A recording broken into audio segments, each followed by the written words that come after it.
Hello, everybody, and welcome back to another episode of Coffee Shop Philosophy. I'm your host, Killian Hobbs, managing editor for Being Libertarian, LLC, which includes beinglibertarian.com, think-liberty.com, and rationalstandard.com.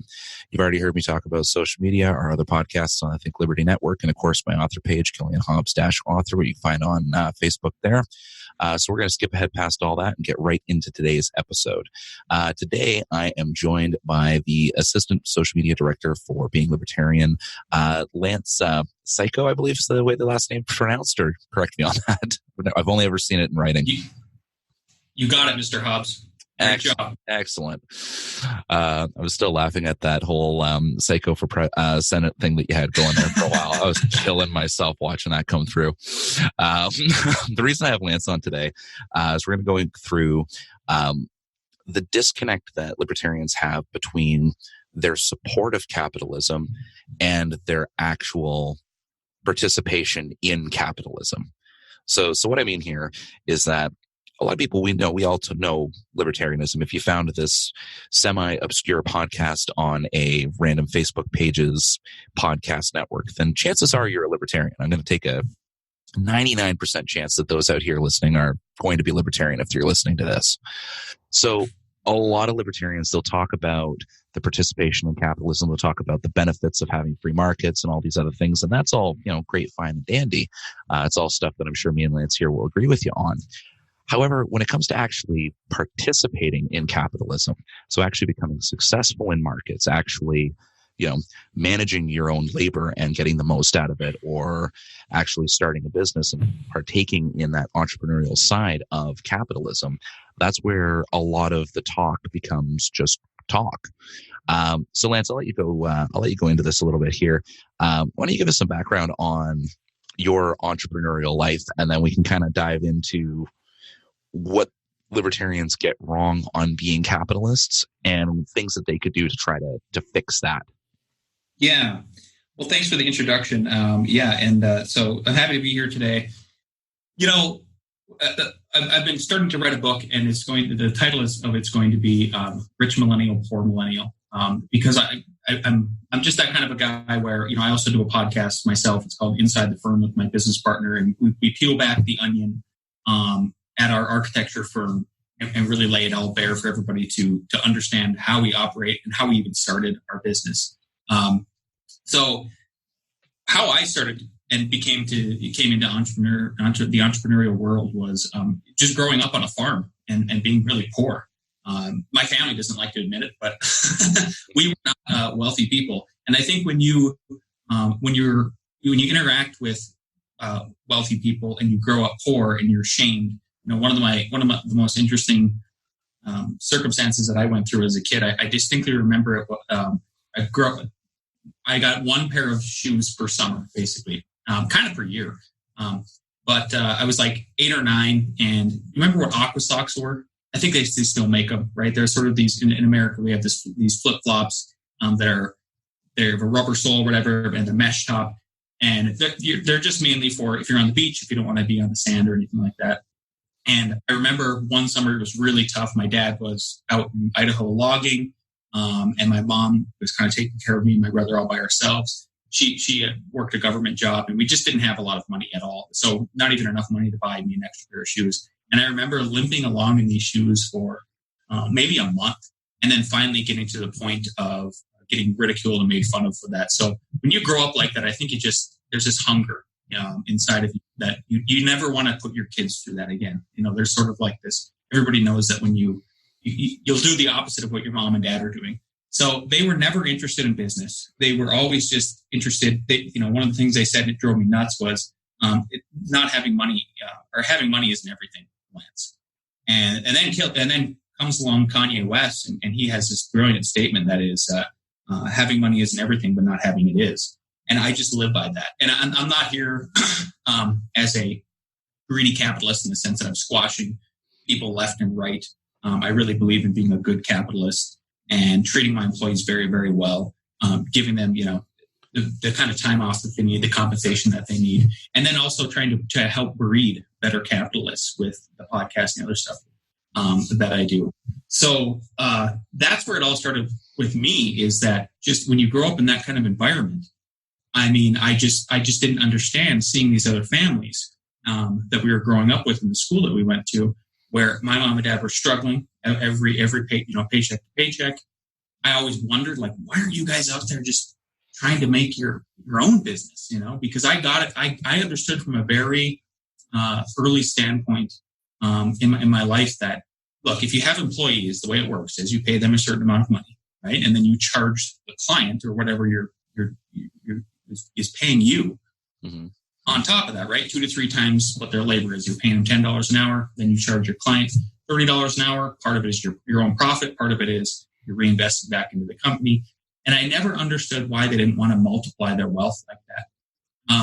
But now that I've, went through the cycle myself, I think a lot of it comes down to, if you're never pushed into that area, if you're never pushed off the edge, then you might not ever start your own business. So how I started my first business that is still going today is my business partner and I we graduated in the Great Recession, 2008, and we both got really good jobs.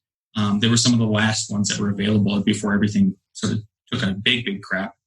And I worked on Pearl Street in Boulder for a boutique architecture firm. They were doing very high-end residential work, houses for literally the 1%, multi-million-dollar homes. They put all their eggs in that basket. And then my business partner went out to New York City and worked for world-famous architect Daniel Libeskind, who did the World Trade Center redesign. He never got built because they picked a different architect. But he witnessed the financial crash happen. And I mean, literally, because he could look out of his window in the high rise they were in and watch people coming out of Wall Street carrying all of their things, and saw the whole thing melt down. When we graduated, there was a party afterwards at our university, and Alex and I were joking with our parents, and they go, and we always teamed up, and Alex and I won a couple of awards together and worked on a couple of design projects in college, and we were just best friends. And we were joking, and everybody was joking with us that, man, you guys are such a good duo. You guys have such a good back and forth. You guys bounce off each other. Whatever strength Lance has, you don't have, and vice versa. And you guys pick up off each other. You guys should start a firm. And we laughed and said, oh yeah, maybe in 10 years. Well, when push came to shove, right? And so we were both laid off. And that was one of the most humiliating days coming home to my now ex-wife. That, how do you explain at no fault of your own why you have no job? So one thing I did is leading up to that layoff. Do you remember the movies, the Zeitgeist films? You remember those? Yeah, I remember those. Yeah. So this is during the Obama era too. He was elected right in 2008, and leading up to that, right after the election, I started watching. I thought about this. I thought about having my kids. I was like worried about them being stolen, so I thought about can you put a chip in your kid? This is how naive I was at the time. I looked up chips, and then sure enough, people were doing the RFID chips, right? Well, that Google search led me to the Zeitgeist movie, and all of a sudden, I found myself. This is leading up to me being laid off, about learning about Austrian economics through that movie and the business cycle. So, and the way I can't remember who is the producer and director of that movie. I forget what name he is. Peter Joseph, that's who it is. He laid it out so brilliantly, the way the Federal Reserve works, and that how credit is ramped up every time. And then people are hung out to dry because everybody wants a house, right? So you're going to buy a house. And then the big banks come in and they restrict credit, and everything crashes again, right? Just basic Austrian economics, business cycle theory, right? So I recognized that and knew that a crash was coming, and so what I did is leading up to that, I started making some content online, basically CAD content that you could sell. I made enough of it that I got recognized by this company, and that eventually led to having a base of work for Alex and I to start our firm with. And then the other thing I did is I put out a Craigslist ad leading up to this saying, hey, I'm a young guy with a young, respectable, sober guy with a master's degree, I posted in Boulder where there was still money and there, people were not clamoring and starving and anything like that, like everybody else was during the Great Recession. And it basically worked for cash. I never had to take I really pride myself on not taking any unemployment from the government and worked my way through and just did handyman work. Because I refused to go back to North Dakota where there really isn't any opportunity. So knowing that, so then we basically started the firm in 2009 with this base of work. And then things started to take off in 2013. And that's when I said, okay, the idea is the business cycle lasts 7 years, sort of like a drought. So it's sort of organic in that way, I think. And then so my prediction still is and will be, it's been, you can go back and listen to my podcast too and see that I've been saying 2020 is when it's going to hit the fan again, which is interesting because Tom Wood just had a really interesting episode. And I think he sums it up of why a lot of libertarians or even other people besides libertarians, but particularly libertarians, because they understand the business cycle and the Federal Reserve and how it works. And we're always doom and gloom, right? We're always like, oh yeah, the recession's coming, or we can never pay off this debt. So like the dollar, the end of the dollar is near. 1,480. Tom Woods, everybody, I encourage everybody to listen to it. It's Trump, the Federal Reserve, and the business cycle. He interviewed Murray Sabin. And what was interesting about what Murray Sabin and he had to say, particularly Tom, was he kind of was making fun of libertarians in the sense that we're so doom and gloom that we're not optimistic enough to go out and take a chance and risk starting a business. So I have to wonder if that's one of the biggest reasons why. Like even our development right now, we're doing a real estate development. It's the biggest loan I've ever taken out. It'll total, I have to pay off the bank $2.1 million by the end of December. Thankfully, we have sold all of our units, but we're at the end of the business cycle. So I don't know what it takes for libertarians or people who are afraid to start a business other than getting pushed off the ledge.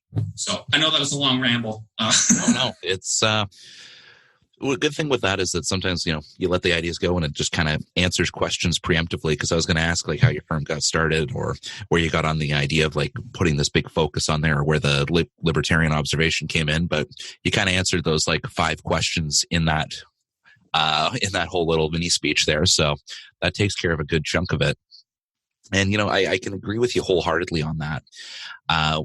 Just talking to different libertarians just over time, seeing their opinions on capitalism, seeing their opinions on markets and everything else like that, you end up with a lot of libertarians that have an almost, not to make a pun here, even though I'm famous for them, a laissez-faire attitude about actually participating in the market.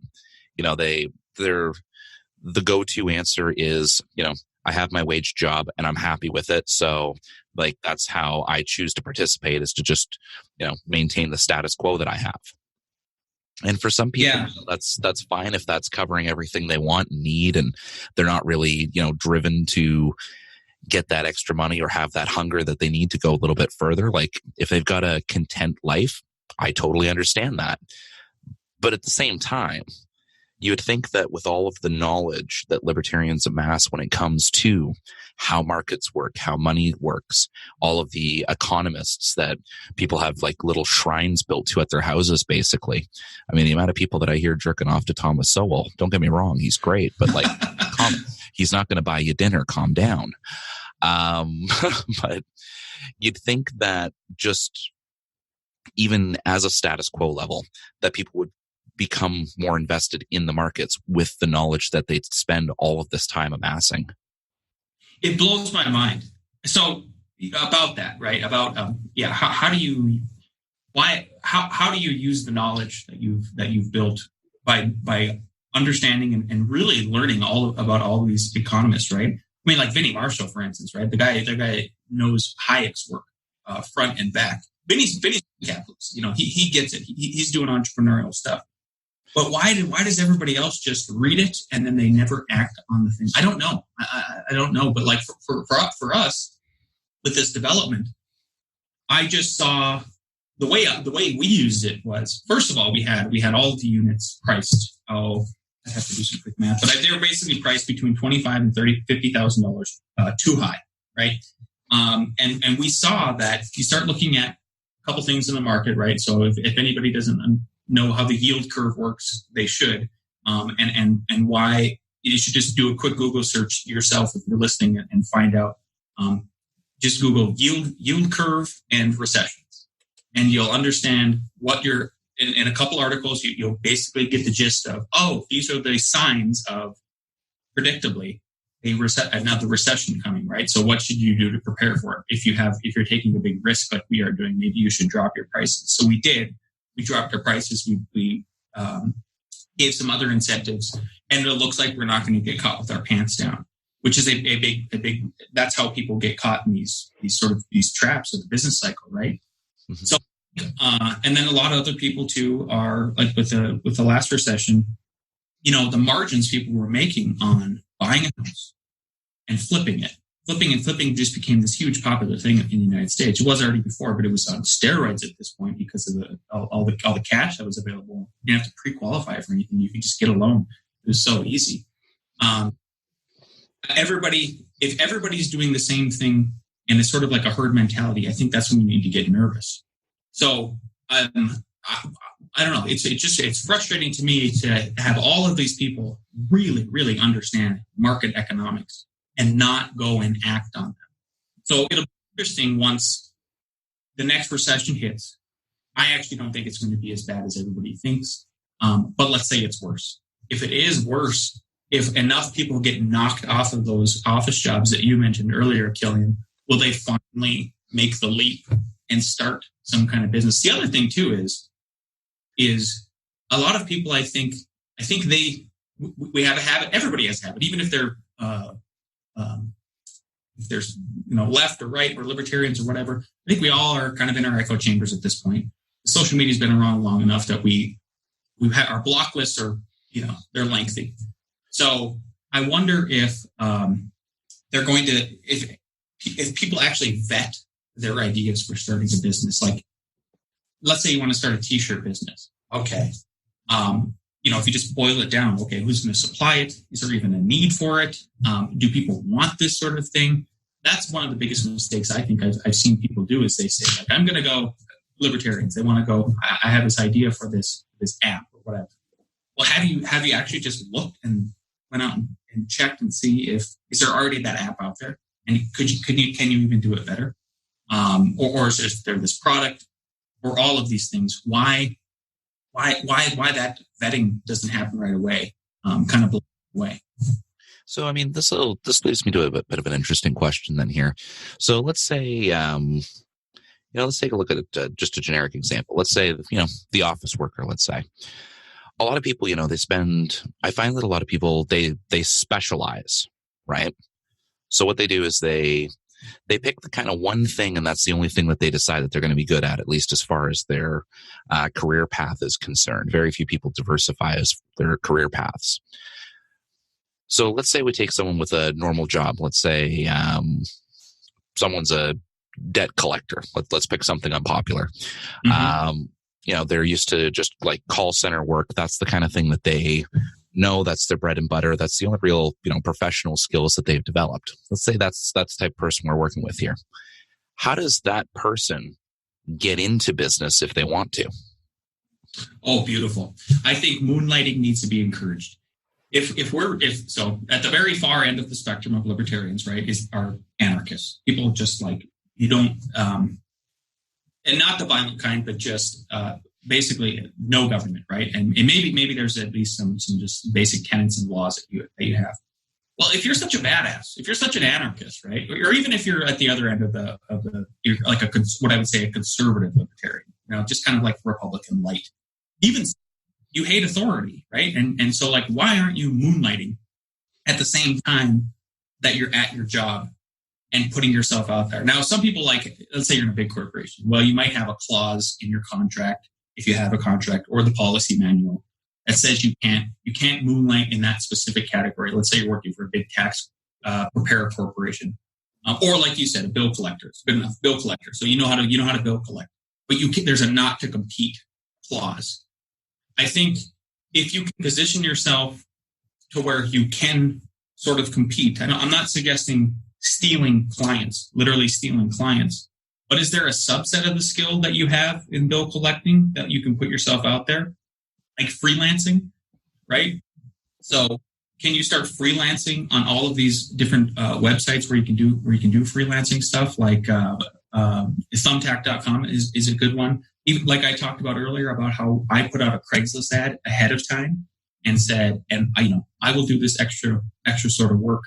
And then I think having an honest conversation with your boss at these places, if you understand economics, like libertarians supposedly do, why aren't you just trying to have coffee with your boss and say, look, I don't know if you know about the Austrian business cycle, but it looks like we're at the end of it.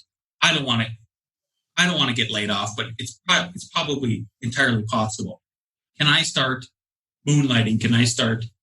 Is there other things I can do to like ensure that if I do get laid off, I have something to fall back on, some other subset of skill? I think it's good that people are specialized. The key though is specialize and then multiply. So you specialize and multiply in your niche. So like one of the things we did is we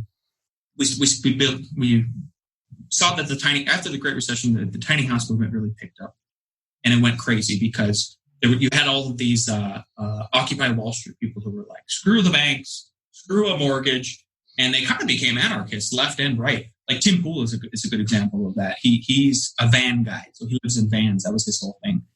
So we picked up on that and saw that this is really happening. People are really wanting to live in these tiny houses. So we built one, and we did it well. We designed and built one, and then we multiplied. So like we tackled that niche, we mastered that niche, and then we multiplied from there. So everybody has all kinds of talents. I think it's just how do you narrow it down, or at least take a subset if you're working for somebody else, and the right way so you don't get fired. You don't want to get fired, and have an open dialogue with those people, and make that happen for yourself. That's where it's at. Yeah, like I talked about this on one of my way earlier episodes, funny enough, but it's still a principle that I think holds true, is that a lot of people, their attitudes, their interactions when it comes to, waged labor, even if we're talking about being more capitalistic, but even if you decide to go the waged labor route, because let's say, there's quite a few instances where working for somebody else is going to be more profitable than if you tried to just do it on your own. There's a reason why the kind of business ownership and multi-employee system has become kind of standard, because that's the easiest way to make consistent, good money. Now, one thing that I've always talked about with this, though, is that if people just started to treat it as if they were working for themselves and have that mindset about their own labor, then things would be vastly different. Oh, that's beautiful. I love that idea. For example, I'm a sales manager. That's my kind of trade. No college university for it. Like I don't have a BS or BA or anything like that in business or for sales or even the like technologies that I deal with. None of that. It all started because, I got the job, like generic pleb level job when I was, early 20s. I think I was 21 at the time, I want to say. Picked it up as just a kind of pleb job to get me through at the time while I was trying to figure out what I wanted to do. But it was commission based, no commission caps. It was just the more you sell, the more you make. So I said, okay, so I'm going to devote as much time to this as I can because I can literally have an unlimited paycheck. Okay. So I just used the tools that they gave me, and I went out and I sold, went through, set up like meetings with, basically we're just doing the cell phone thing, but we set up meetings with like the old folks' homes that were in the area to kind of talk to them about technology, because that's a whole bunch of people that would sign up at that point that might have never even touched one before. I did a whole bunch of stuff like that, and that eventually led me into the management side that I got, just because they saw that I was, doing what I was doing. That led into management, and then a couple different management jobs from there, which has just kind of built up my career to bring me to the point that I'm at. But again, I got there just because I didn't treat it as if I was there to do what someone else told me to do. It was, those were what they told me to do with the specifications. And I was there because I wanted to make money. They weren't my boss. They were my client.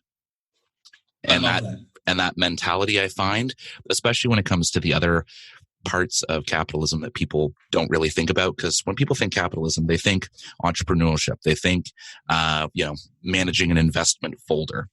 They think those kind of, I don't want to say higher end concepts, but higher end concepts.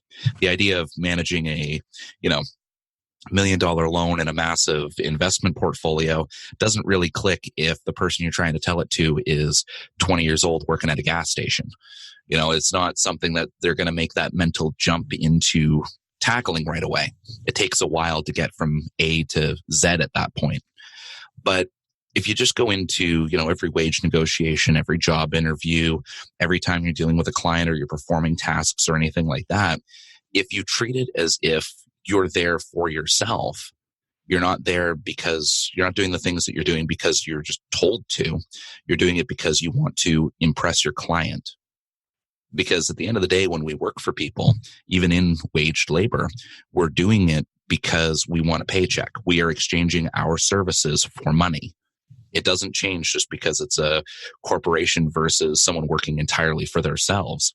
The only thing that changes is they take care of a bunch of the back end stuff like filing taxes for you. That's really it. Well, I think your assessment of your notion that a lot of people have this idea of that capitalism is just dealing with capital. That's the way I would put it. I mean, you're kind of dancing around, but that's, if you just focus it, I think that's what it is. I'm just the monopoly guy, taking money and putting it here. And a lot of people are. The loan we have, this, I think I posted in our social media department the other day. You commented on it. Mm-hmm. The amount of capital out there is actually astounding. And once you start getting into these higher levels of people trusting you with multi-million-dollar loans and stuff like that, it's actually mind-blowing. Like, I'm fascinated by the whole thing. It's not even me bragging. It's just, I can't believe it. And a lot of people don't, recognize that. Thinking about yourself as in the way you do it at your job, I think is fantastic. And I wonder if people also, going back to just having an open dialogue with your boss, if you want to be if everybody has to start working for somebody, you can't just start a business all by yourself. Like even me, right? I had a couple internships before. I worked for a lot of different contractors too to gain skills about understanding how buildings go together, how I would put them together myself. Went to a ton, way too much school, 7 years, all kinds of stuff, right? So I had to work my way up. Everybody's got to work their way up a little bit.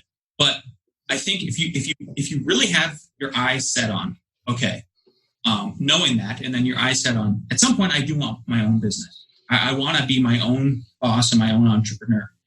Then when you're in an interview, going after that first job, second job, third job, doesn't matter. Maybe one of the questions you need to ask your boss is and just be upfront with them that you don't come out and say, I think the movies have really misconstrued this. You don't come out and say, I want your job. I think I've actually had people come into our office and interview us and say that, and it's really off-putting. I'm like, well, you just got, it's so obvious. We're so obvious the way we talk, but phrasing it in the way of, not that you want their job, but that one day I would like to own my own business. And with this job, is there any mentoring that you can provide me, and at least showing me how the business operates? Because that's of interest to me. Because if I'm the boss hearing that, I actually really like that, because then I know you give a shit about the bottom line. You care about if we're making money and being profitable. And I might throw you a bone and throw you a branch an olive branch and show you and peel back the onion a little bit and say, like, here's the budget we have for this project. Here's how many hours we can devote to it. It's up to you to be a good project manager for it. And it gives them another level of sense of responsibility, and they buy into the company in that sense. So I wonder if people are just afraid to ask that question. I would encourage people to not be afraid if they really want to have their own business at some point. Like, you have to start engaging and just be upfront about it and ask, like, for instance, an architect, like in our firm. So on average, our workers are probably paid between $25 and $35 an hour, and we bill them out at $75 an hour. And we're completely open about that. So they know what they're getting paid, how much the firm is making. But then they also understand too, I think this is where some capitalists get called greedy is that we're just making all of this money off of your back, but we let them know that, hey, by the way, we just had to purchase $10,000 worth of software, $10,000 worth of insurance, and then any other kind of hardware or stuff like that, like the operating costs, right? And then being upfront at the end of like, look, here's how profitable we were. And you guys are going to take part in the rewards by getting a cash bonus at the end of the year, that sort of thing. Mm-hmm. And I'd probably extend that a little bit too. Just to say, talking to your boss about that and seeing mentoring programs, things like that, that's a great place to start. But I mean, I wouldn't even limit it to just them. I mean, a lot of people, whenever you hear anything about business, I mean, no offense to the book that you're going to be putting out. I'm sure it'll be a great read, but there's a bit of a famous thing on the show here about my hatred of self-help books. But one of the things that you see quite often is the constant push on networking. Networking is great, but you have to actually be able to utilize it. And one of the least used methods of utilizing a network once you have it established is looking for tips, looking for, tricks or how-tos, or being willing to be humble, approaching someone and say, hey, you're really successful at this. How do you do it? Yeah. So you joke about I also hate self-help books, and here I am sort of writing the right one. Why do you hate them, though? I'll tell you why I hate them if you tell me why you hate them. I don't like them because everyone's life is different, and canned solutions for a lot of the things that the books try to solve don't work. Or if they do, it works short-term enough where it'll get them going long enough for the person to get lazy and drop it. And at that point, they blame themselves rather than blaming the book. That's interesting. I hate them because I feel like I already know everything that's in them. So it's even like, I don't know, pretty pompous, but honestly, so what's funny is my business partner, he loves self-help books. He's always been into the self-help books.